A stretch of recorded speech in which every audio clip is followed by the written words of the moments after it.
म्हणजे आता ज्या कायद्यांमुळं त्याची एक प्रकारे मेंटल हरॅसमेंट झाली, पण हे कायदे जे लोक म्हणतात की कायदे स्त्रियांच्या बाजूने आहेत, ते खरंच स्त्रियांच्या बाजूने कायदे आहेत का?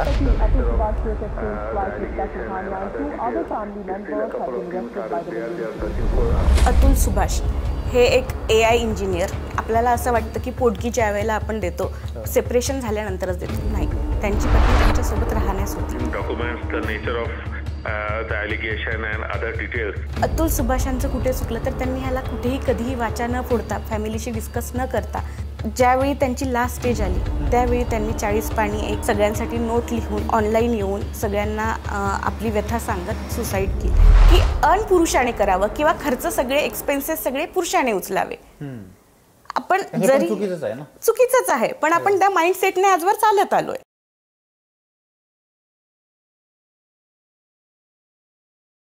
मित्रांनो नमस्कार, कशा आहात सगळे? मित्रांनो, वर्ष संपत आले आणि आपल्या सगळ्यांना नवीन वर्षाची चाहूल लागलेली असताना एका प्रश्नानं संपूर्ण समाज मन भारतातलं ढवळून निघतंय, ते म्हणजे अतुल सुभाष केस.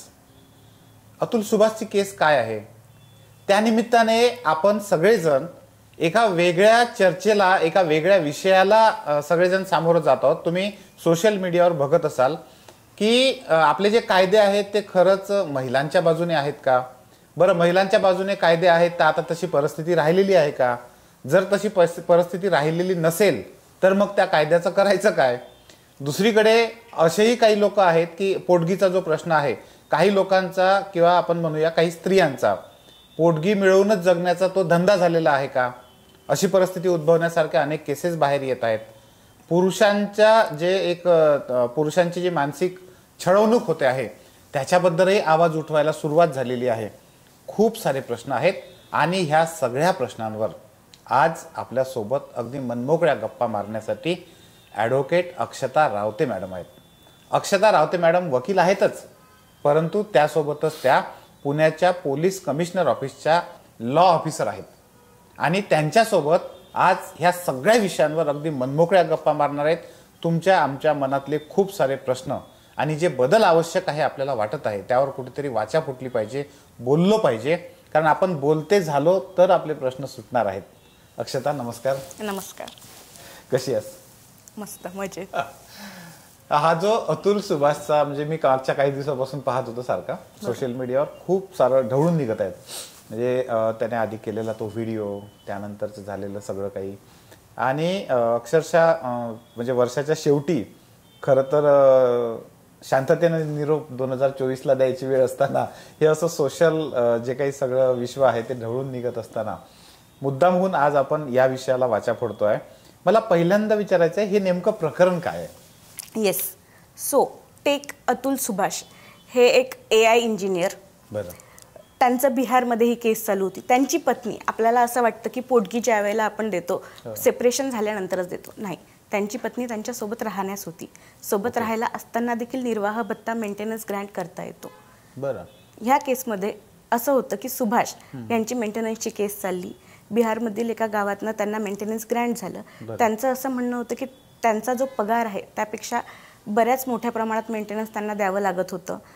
त्यांच्या सासू, त्यानंतर पत्नीचे भाऊ आणि काका हे त्यांना वारंवार त्रास देत होते, हॅरॅसमेंट करत होते. आणि अतुल सुभाषांचं कुठे चुकलं तर त्यांनी ह्याला कुठेही कधीही वाचा न फोडता, फॅमिलीशी डिस्कस न करता, ज्यावेळी त्यांची लास्ट स्टेज आली त्यावेळी त्यांनी 40 पानी एक सगळ्यांसाठी नोट लिहून ऑनलाईन येऊन सगळ्यांना आपली व्यथा सांगत सुसाईड केली. बरं, ह्यावेळी आपण विचार करतो की ह्यांना काही दुसरे ऑप्शन्स नव्हते का? एवढं मेंटेनन्स ग्रँट केल्यानंतर त्यांना कुठेही चॅलेंज करता आलं नसतं का? नक्कीच त्यांना हे करता आलं असतं. रिव्हिजन पिटिशन फाईल करता आलं असतं त्यांना ह्याच्यात. त्यानंतर त्यांना 127, जर 125 अंतर्गत त्यांना मेंटेनन्स मिळालं असेल तर ते मॉडिफिकेशन करण्याची तरतूद देखील 127 मध्ये दिलेली आहे. ते त्यांना करता आलं असतं, अपील करता आलं असतं. असे बरेचसे ऑप्शन्स त्यांना अवेलेबल होते. हे सांगण्याचं कारण की अतुल सुभाष आज आपल्यात नाहीत. आपल्याला त्यांच्यासोबत जे झाले त्याबद्दल नक्कीच सिंपती आहे, पण पुढे कुणाला गरज पडल्यास काय काय ऑप्शन्स त्यांना अवेलेबल आहेत तर तुम्ही नक्कीच रिव्हिजन पिटिशन फाईल करू शकता. त्यानंतर अपील देखील करू शकता, 127 अंतर्गत मॉडिफिकेशन्स करू शकता. आणि रातुल सुभाष यांचा प्रश्न राहिला, कोर्ट त्याबद्दल निर्णय घेईलच. आपली अक्षता, तू म्हणजे मला तुला स्पेशली हा प्रश्न का विचारायचा आहे, म्हणजे तू आता पुण्याच्या पोलीस कमिशनर ऑफिसची लॉ ऑफिसर आहेस. येस. आणि एक वकील सुद्धा आहेस. येस. हे जे कायदे आहेत, म्हणजे आता ज्या कायद्यांमुळं त्याची एक प्रकारे मेंटल हरॅसमेंट झाली, आणि ही मेंटल हरॅसमेंट झाली आणि पुढची जी व्यक्ती होती, म्हणजे त्याची पत्नी आहे, तिचे नातेवाईक आहे, ते हे छळवणूक करत होते, हे स्पष्ट दिसत होतं वेगवेगळ्या याच्यामधून. आणि हे छळवणूक सुरू असताना सुद्धा कायदा त्याला जे एक आपण काय म्हणू रिलीफ द्यायला पाहिजे, ते रिलीफ देण्यामध्ये तो कमी पडला. आणि कदाचित त्या व्यक्तीला आता तू जे वेगवेगळे लॉ मधले हे सांगितले ते प्रोव्हिजन्स त्याला माहीत नसतील, किंवा आपण असं म्हणू शकतो की एखादा माणूस भावनिक दृष्ट्या थोडा जास्त संवेदनशील असतो, तर तो त्याला ही सगळी परिस्थिती अशी निराशाजनक वाटली की हे सगळे कायदे जे आहेत ते म्हणजे त्याच्या बायकोच्या बाजूने आहेत आणि आपल्याला कुठे न्यायच मिळू शकणार नाही, आणि ह्या भावनेतून, ह्या विचारातून, निराशेतून त्यानं ती आत्महत्या केली. आपण जेव्हा आता समाजामध्ये बघतो तेव्हा खूप साऱ्या अशा केसेस आहेत, म्हणजे हे कायदे तयार झाले त्यावेळेसची सिच्युएशन, आत्ताची सिच्युएशन, आणि अनेक लोक याचा उलट्या पद्धतीने, गैर पद्धतीने उपयोग करून एक प्रकारे पुरुषांचं सुद्धा मेंटल हरॅसमेंट होत आहे, असं अशा केसेस समाजात घडत आहेत. तुला काय वाटतं याच्याबद्दल? असं होत आहे खरंच? काही प्रमाणात असं होत आहे. आपल्याला जी सत्य परिस्थिती आहे ती डावलून चालणार नाही. सुप्रीम कोर्टानेही बऱ्याचशा त्यांच्या जजमेंटमध्ये हे घेतलेलं आहे. त्यानंतर फायनली रजनीश वर्सेस नेहा ह्या सर्वोच्च न्यायालयाच्या एका जजमेंटमध्ये सुप्रीम कोर्टाने ठरवून दिलंय की मेंटेनन्स कशा पद्धतीने ग्रँट करण्यात यावं, त्याचे कुठले गाईडलाईन्स दिलेत की कुठले कुठले ॲस्पेक्ट्स लक्षात घेण्यात यावे. रजनीश वर्सेस नेहा ह्या केसमध्ये सुप्रीम कोर्टाने सांगितलेलं आहे की ॲसेट्स अँड लायबिलिटीज ॲफिडेव्हिट, ज्या दिवशी मेंटेनन्सची केस दाखल झाली त्यानंतर दोन्ही पार्टीजनी ॲसेट्स अँड लायबिलिटीज ॲफिडेव्हिट दाखल करावं. म्हणजे तुमचं उत्पन्न, मालमत्ता, तुमच्यावरती असलेल्या जबाबदाऱ्या, ह्या सगळ्या गोष्टींचं आपण म्हणतो डिस्क्लोज करणाऱ्या ह्या सगळ्या गोष्टींचं एक प्रतिज्ञापत्र मेहरबान कोर्टासमोर दाखल करायचं असतं. हे दोन्ही पती आणि पत्नी दोघांनी करायचं असतं आणि त्यावरनं मेंटेनन्स ग्रांट होतं. बरं, ह्या प्रतिज्ञापत्रांसोबत आपण काय काय जोडतो, तर आपलं 3 वर्षांचं आपण इन्कम टॅक्स रिटर्न काय भरलंय, आपली पगार स्लिप जी आहे, सॅलरी स्लिप, ती आपण ह्यासोबत जोडतो. त्यानंतर दुसरं काही आपलं उत्पन्न आहे का, जिथनं आपल्याला उत्पन्न जनरेट होतंय, काही मालमत्ता आहे का, आणि ह्या आधारावरती कोर्ट डिसाईड करतं की मेंटेनन्स किती ग्रँट करायचं. आता ह्या केसमध्ये ठीक आहे, ह्या पद्धतीचं झालंय, पण हे कायदे जे लोक म्हणतात की कायदे स्त्रियांच्या बाजूने आहेत, ते खरंच स्त्रियांच्या बाजूने कायदे आहेत का, आणि तसं कशामुळे झालंय? स्त्रियांच्या बाजूने का आहेत हे कायदे? येस, स्त्रियांच्या बाजूने कायदे आहेत असं म्हणण्यापेक्षा ती काळाची गरज होती आपण म्हणूया. अच्छा. स्त्रिया ज्यावेळी म्हणजे कायदे जेव्हा तयार झाली ती काळाची गरज होती. त्यावेळी आपण पुरुषप्रधान संस्कृतीत राहत असल्यामुळे साधारणतः आत्ताचे जे तयार असे कायदे आहेत, खास करून स्त्री पुरुषांच्या याच्यातले, ते साधारण किती वर्षाच्या आधी तयार झालेले आहेत? हे ऑलमोस्ट आता आपण ब्रिटिश काळापासून हे कायदे आपण फॉलो करत आलेलो आहोत. म्हणजे जवळजवळ 100 वर्ष झालेत.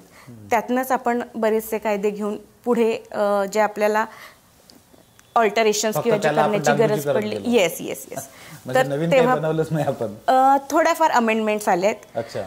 आता आपण म्हणतो गरज का, तर ह्यात सगळ्यात मोठी गोष्ट म्हणजे ज्या वेळेला आपण एक थोडंसं मागे जाऊयात, हिंदू सक्सेशन ऍक्ट, त्याप्रमाणे आजवर स्त्रियांना, म्हणजे 2005 अमेंडमेंट आली आहे त्याबद्दल मी सांगतेच, तोवर स्त्रियांना माहेर कुठलाही हिस्सा मिळत नसे. एकदा त्यांची पाठवणूक झाली, लग्न झालं की त्या सासरी जातात. उद्या नवऱ्याने लग्न केलं दुसरं, किंवा घरातून काढून टाकलं, तिला राहण्यास जागा नव्हती, उदरनिर्वाह करायचा कसा?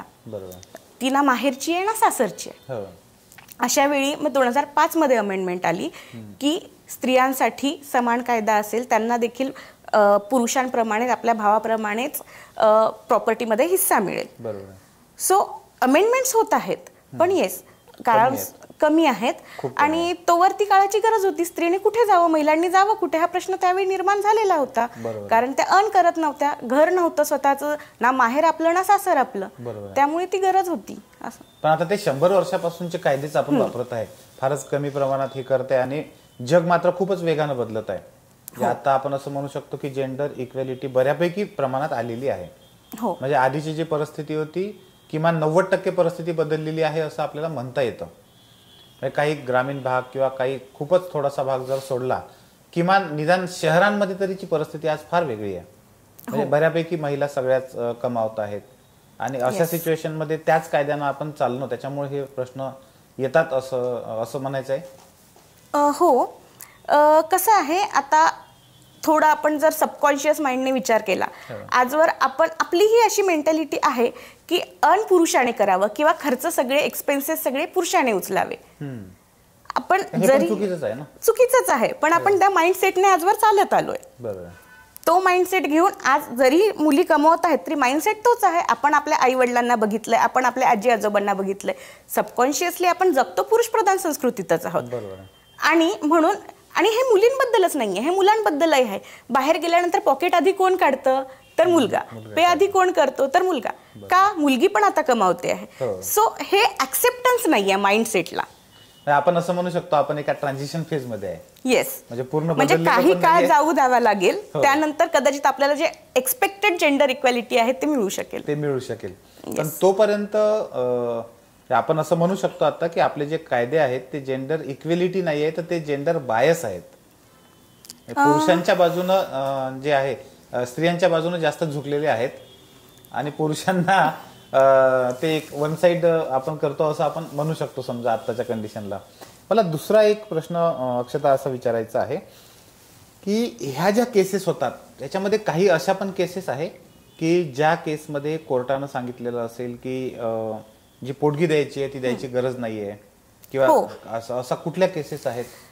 ज्या केसेसमध्ये इक्वल अर्निंग असेल त्या केसेसमध्ये कोर्टाने पोटगी देऊ नये असं देखील सांगितलेलं आहे. त्यानंतर कांचन वर्सेस कमलेंद्र म्हणून एक केस लॉ, त्यामध्ये सुप्रीम कोर्टाची गाईडलाईन आहे की जर नवरा किंवा पती पत्नीपेक्षा कमी कमवत असेल तर पतीला देखील मेंटेनन्स ग्रँट होऊ शकतं. अच्छा, येस, म्हणजे पती सुद्धा पोटगी मिळू शकतो, पोटगी मिळू शकतो. पण आपण समाज हे मान्य करत नाही किंवा समाजाला ते ऍक्सेप्टन्स नाही. पुरुष पोटगी घेणार हे आपल्या माइंडसेटलाच बसत नाही. पण तसं आहे, कायद्यात तरतूद आहे. अशा केसेस पण आहेत. येस, आहे. कांचन वर्सेस कमलेंद्र मध्ये अशी गाईडलाईन दिलेली आहे. बरं. आणि दुसरीकडे म्हणजे अशाही स्त्रिया समाजामध्ये आहेत की स्वाभिमानाने स्वतःहून पोटगी नाकारलेल्या.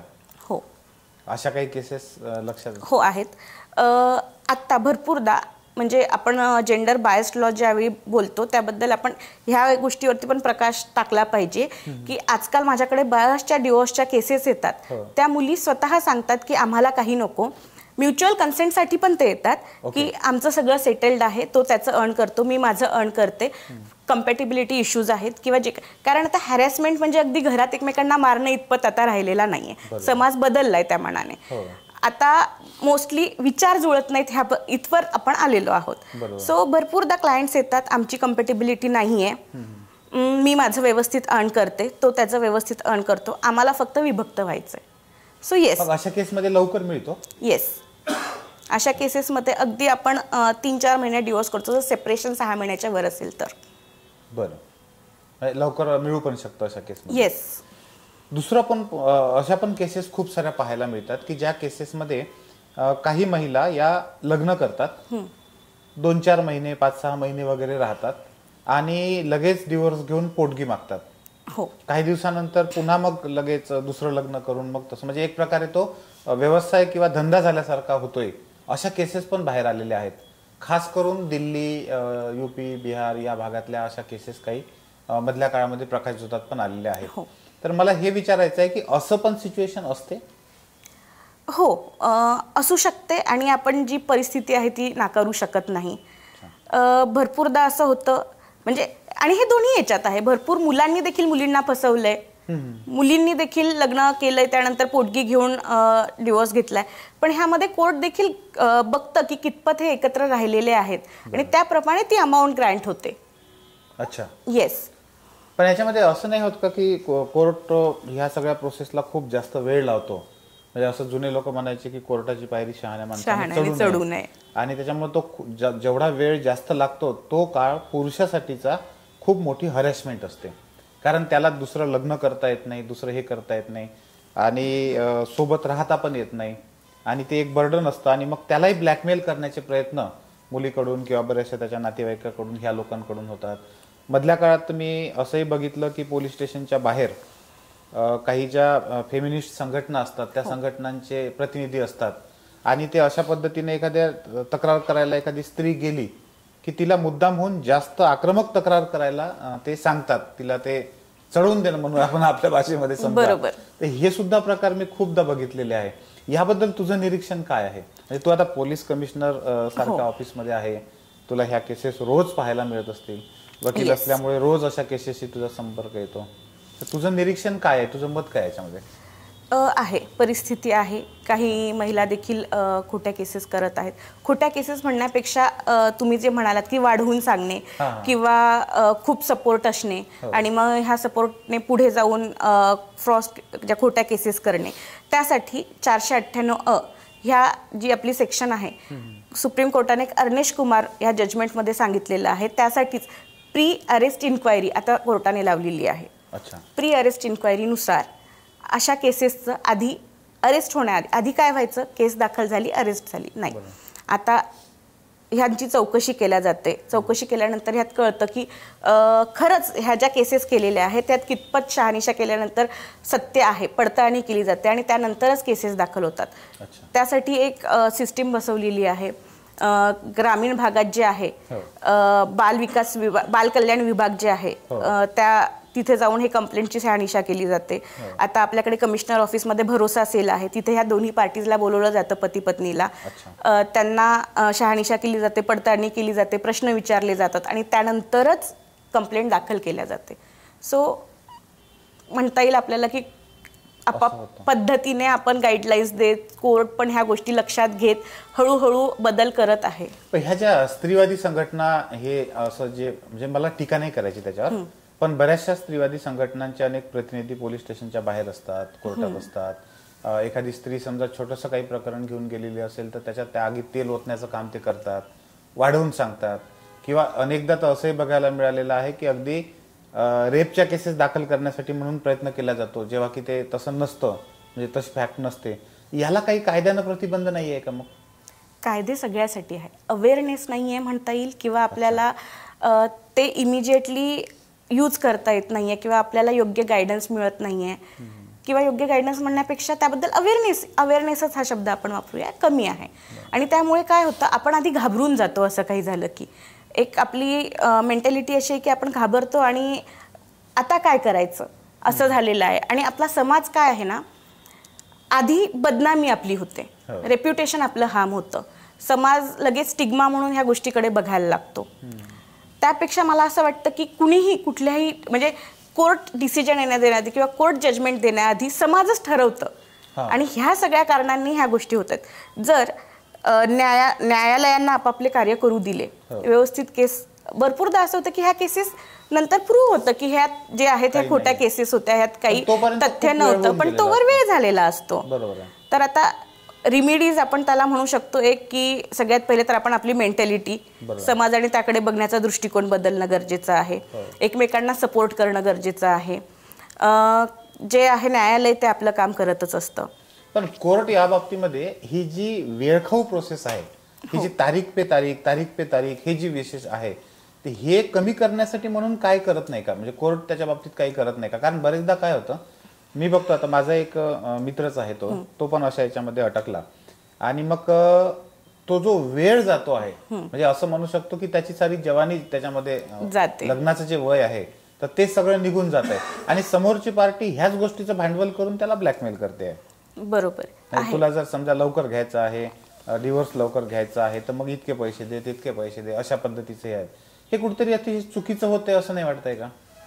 हो, पेंडन्सी आहे, पण आपलं पॉप्युलेशन भरपूर आहे, त्या मानाने केसेस कोर्टात बऱ्याचशा असतात. पर डे एका कोर्टात 150 पर्यंत केसेस लागतात. हे सत्य परिस्थिती आहे. त्याच्यावर पर्याय काय मग? कोर्ट वाढवणे.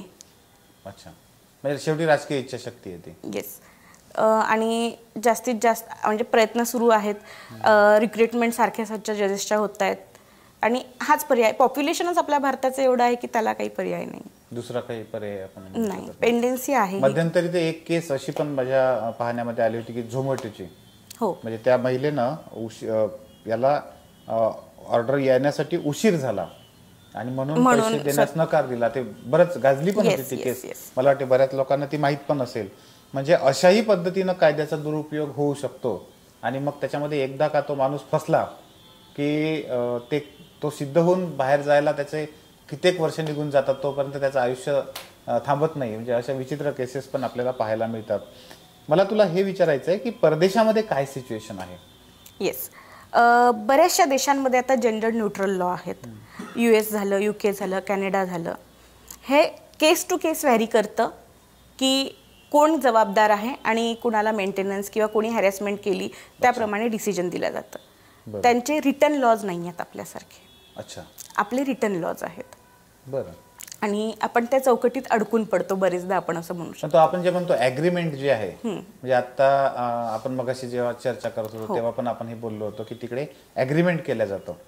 प्रीन्युशियल ॲग्रीमेंट. हां, मग समजा लग्नाच्या आधी जर तसं आपण ॲग्रीमेंट केलं आणि आपल्याकडे ते लागू आहे का? म्हणजे तसं ॲग्रीमेंटला कायदेशीर दृष्ट्या महत्त्व आहे का? हो, जे हाय इन्कम ग्रुप्स आहेत त्या लोकांमध्ये, म्हणजे आता आपल्या भारतातही तो ओढ यायला लागलाय, पण बाहेरच्या बाकीच्या देशांमध्ये आता प्रीन्युशियल ॲग्रीमेंट ते लोक करतात.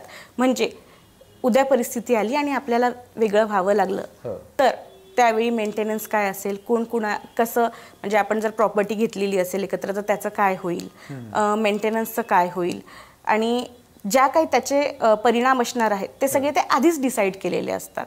अच्छा. म्हणजे तसं पाहिलं तर आपली संस्कृती बघताय की आपण लग्न ह्या गोष्टीकडे फार भावनिकदृष्ट्या बघतो. आणि ती एक छान गोष्ट आहे असं आपण मान्य करतो. आपण हे विचार करून कधीच लग्न करत नाही की हे उद्या विभाजन होणार आहे. पण मला वाटतं की काळानुसार ह्या गोष्टींची गरज पण आहे कुठेतरी. बदल होणं गरजेचं आहे. आणि ह्या गोष्टी म्हणजे त्या देशात ज्या होत आहेत त्यामुळे त्यांचे बरेचसे काय म्हणतात बरं, प्री-लिटिगेशनमध्येच गोष्टी सॉर्ट होत आहेत. फार कायदे किंवा न्यायालय खटले चालत नाही आहेत, विच इज गुड थिंग. म्हणजे ते चांगले, समाजाच्या दृष्टीने एकंदर ते चांगलं आहे. पण आपला लग्नाकडे बघण्याचा दृष्टिकोनच वेगळा आहे भारतीय लोकांचा. अक्षता, कोरोना नंतरची जी परिस्थिती आहे, म्हणजे मला असं वाटतं की कोरोना नंतर किंवा कोरोनाच्या पिरियडमध्ये काही लग्न झालेत, खास करून सुशिक्षित लोकांमध्ये जे लग्न झालेत ना त्याच्यामध्ये शहानिशा नाही केली. आधी कसं व्हायचं की लग्न जुळवायचं आहे म्हणजे मधला कोणतरी एक व्यक्ती असायचा किंवा एखादी पार्टी असायची आणि त्यांच्या मदतीने व्हायचं, त्याच्यामुळे दोन्हीकडची परिस्थिती त्यांना माहीत असायची. आता काय होतंय की लग्न जुळत आहेत त्या मॅट्रिमोनियल साईटवर ना, अगदी फेसबुकवरून ओळखी होऊन सुद्धा लग्न जुळण्याचं प्रमाण होत आहे.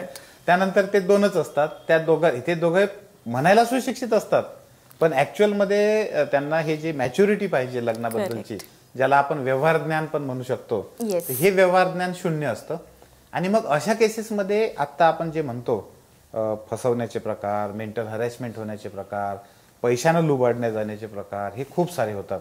या बाबतीमध्ये तुझं निरीक्षण काय आहे? येस, उदाहरण देत सांगते. रिसेंटलीच आम्ही एक केस सेटल केली आहे. अच्छा.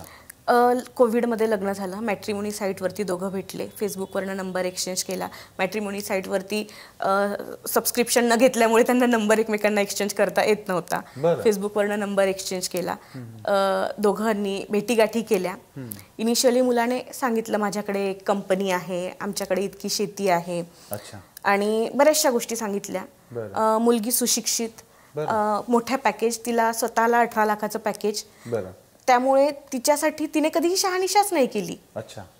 ज्यावेळी ते बाहेर जात होते भेटायला लग्नाआधी, खर्च मुलगा करत होता. तिला वाटत होतं की हा चांगल्या ठिकाणी घेऊन जातोय, चांगला खर्च करतोय, याचा अर्थ ह्याच्याकडे हा जे सांगते ती परिस्थिती आहे. त्यानंतर लग्नानंतर काय झालं की इनिशियली ते लोक फिरायला गेले, मग त्यानंतर जो खर्च यायला लागला तो मुलीला काही ना काही कारणास्तव मागत गेला.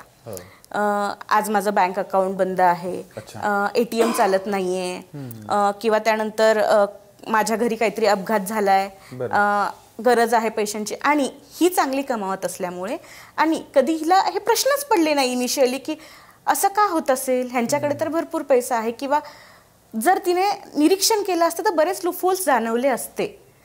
लग्न म्हणजे काय, दोघांनी भेटायचं, मजा मस्ती करायची, छान कॉफी वगैरे वरती जायचं, त्यानंतर लग्न कसं करायचं, किती मोठं करायचं, ह्या सगळ्या गप्पांमध्ये ते गुंतलेले होते. अच्छा. तिने जे आपण म्हणतो ना रियालिटी चेक, ते कधी केलंच नाही.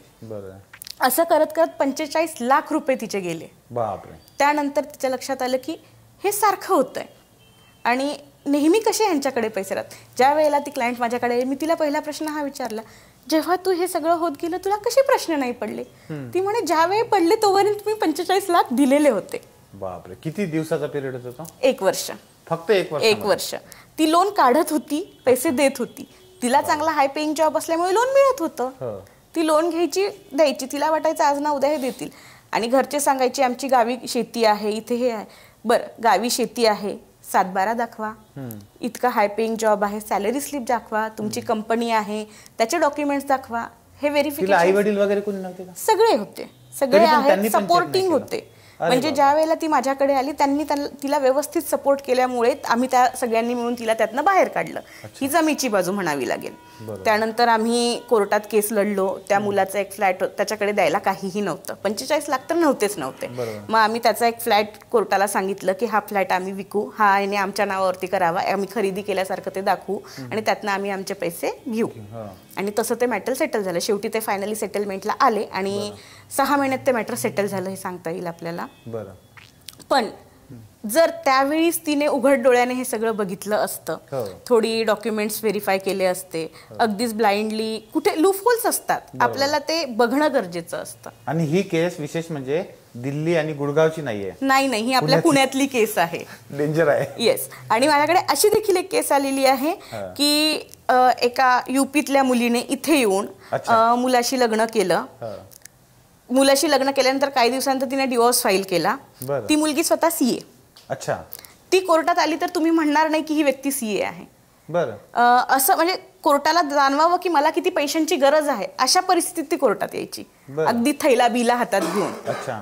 आणि मुलाला असं वाटलं की सुंदर मुलगी आहे, आपल्याशी लग्न करते आहे, म्हणजे तो त्याच ह्याच्यात होता. मॅच्युरिटीने डीलच केलं नाही.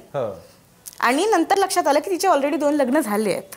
तिथेही तिने असंच मेंटेनन्स घेतलं आणि ती पुण्यात आली. आणि ज्यावेळी ही केस चालू होती तिचं ऑलरेडी दुसरीकडे अफेअर सुरू झालं होतं. अरे बापरे. चौथा प्रकार सुरू होता. धंदाच झाला होता. येस.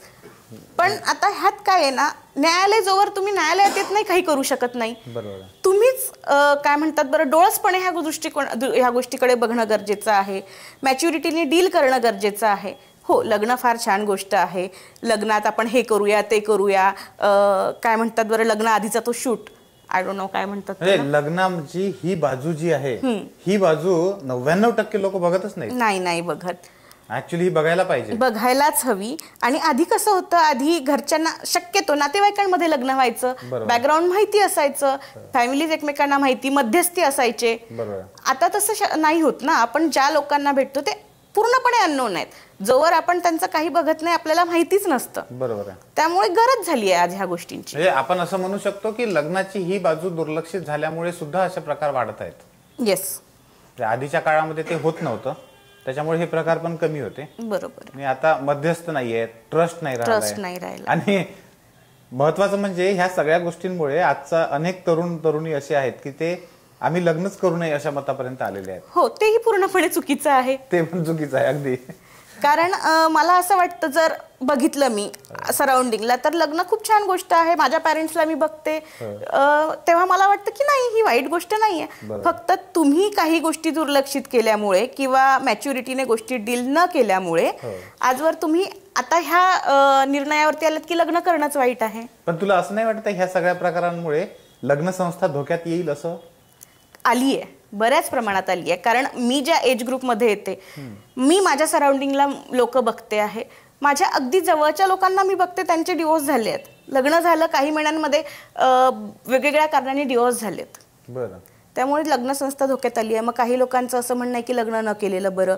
मुलांचा असा समज झालाय की लग्न केलं म्हणजे उद्या मला फसवणूक होईल, माझी प्रॉपर्टी हडपल्या जाईल, म्हणून मग ते वेगळे प्रिकॉशन्स घेण्यासाठी ते प्रश्न मला विचारण्यासाठी येतात. लग्न करायच्या आधी प्रिकॉशन घेणं सुरू झालंय.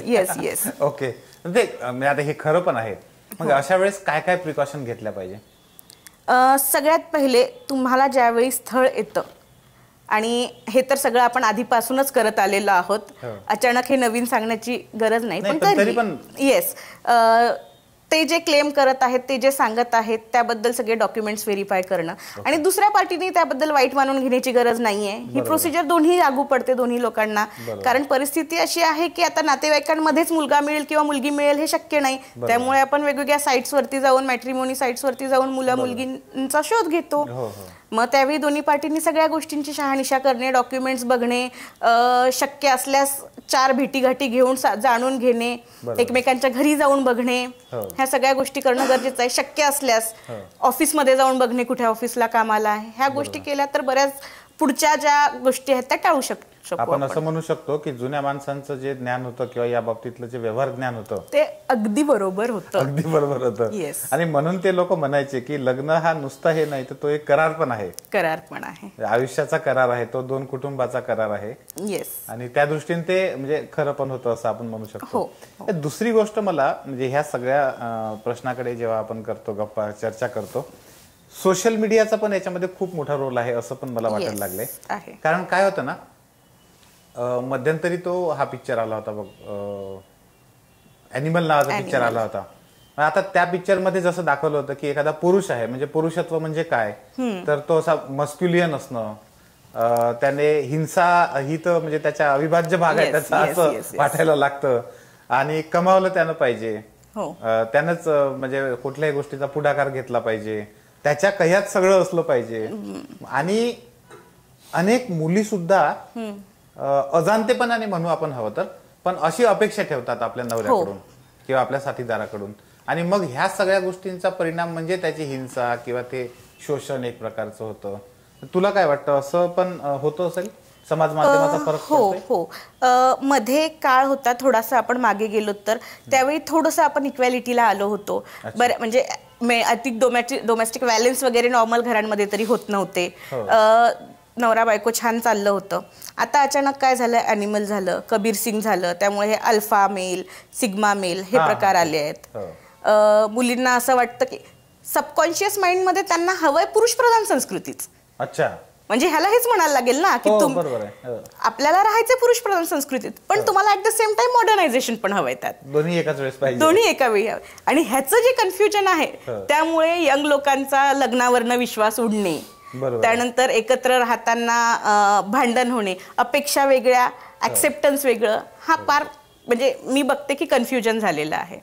मुळात आपण हे पण बघतो की किती चांगले मूव्हीज मध्ये आले, जे आपण सोडून सगळ्यात जास्त ऑडियन्स कुठल्या मूव्हीजनी अट्रॅक्ट केलं, ॲनिमल, कबीर सिंग. बॉक्स ऑफिसवरती सगळ्यात जास्त गल्ला या मूव्हीजचा झालेला आहे. सबकॉन्शियसली आपण ऍक्सेप्ट करतोय आपण पुरुष प्रधान संस्कृतीमध्ये राहणं, म्हणजे आपल्याला आवडतंय. आपल्याला आवडतं की अल्फा मेल असावं, सिग्मा मेल असावं, मुलाने असं असावं, मुलीने आणि त्याला ते काय तर आम्ही आमचं फेमिनाईन जे नेचर आहे ते आम्ही प्रिझर्व करतोय.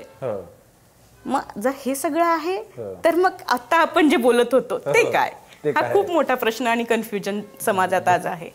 थोडक्यामध्ये काय, आपण जुनं सोडायला तयार नाही आणि आपल्याला नवीन पण पाहिजे आहे, आणि म्हणून आपली सगळी खिचडी झालेली आहे. आणि हे कन्फ्युजन आज यंग जनरेशन मध्ये आहे. म्हणजे ते सोशल मीडिया असेल, पैसा आलाय पण तो व्यवहार ज्ञान नाही, तो कुठे इन्व्हेस्ट करावा, कसा वापरावा ह्याबद्दल ज्ञान नाहीये. आपण जुनी सिस्टीम लग्न संस्थेची सोडून देत आहोत. म्हणजे आता लग्न जुळवणारे माणसं समाजात नाहीये, आपण त्या मॅट्रिमोनियल साईटच्या भरोश्यावर लग्न करत आहोत.